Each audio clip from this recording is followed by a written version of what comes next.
বাড়িতে বসে টাকা জমিয়ে এত কি হবে? বেরিয়ে পড়ো অ্যাডভেঞ্চার করতে, একটাই জীবন। যদি কাউকে সঙ্গী পাও খুব ভালো কথা, যদি সঙ্গী না পাও একাই বেরো, একাই অ্যাডভেঞ্চার করো। ভাই এটা জীবনে যখন শেষ দিন আসবে না, তখন তুমি বলতে পারবে যে ভাই আমি এটা এটা করেছি, আমি এখানে এখানে গেছি।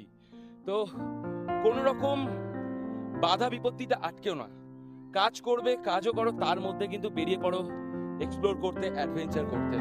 আর এখন আমি দাঁড়িয়ে রয়েছি গেদে ভিউ পয়েন্ট বলে একটা জায়গায়। এটা হচ্ছে কার্শিয়াং মোড় থেকে রাইট সাইডে শুকনার রাস্তা দিয়ে NH-55 ধরে 1 কিলোমিটার এলেই কিন্তু তোমরা এই ভিউ পয়েন্টটা পেয়ে যাবে। আর দেখো এখানকার ওয়েদার, এখন কিন্তু মেঘ, এই দেখো মেঘ যাচ্ছে চারিদিক দিয়ে, মানে চারিদিকে এত মেঘ হয়ে গেছে যে আমি তোমাদের ভিউ পয়েন্টটা ঠিক করে দেখাতে পারলাম। আমি অ্যাকচুয়ালি নিজেও ভিউ পয়েন্টটা দেখতে এসেছিলাম, বাট কি করব, ওয়েদার সাথ দিল না। আর অলরেডি মনসুনের সময় চলে এসছে, এই জন্য এখন কোনো ভরসা নেই। আর এখানে কিন্তু একটা রোপওয়ে হচ্ছে, এই যে দেখতেই পাচ্ছ।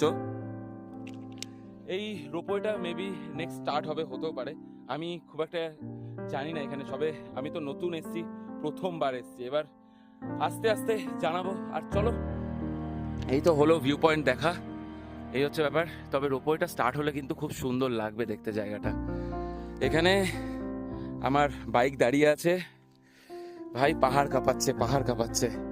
তাই বলি যে তোমার কাছে যে কোনো বাইক থাকুক, সে অ্যাডভেঞ্চার এডিবি লেভেলের বাইক হোক আর 100 সিসির বাইক হোক, বেরিয়ে পড়ো অ্যাডভেঞ্চার করতে। ঠিকঠাক প্রপার বাইকটা কিন্তু কেয়ার করলে অবভিয়াসলি কোনো সমস্যা হবে না, আরামসে তোমরা অ্যাডভেঞ্চার করতে পারবে।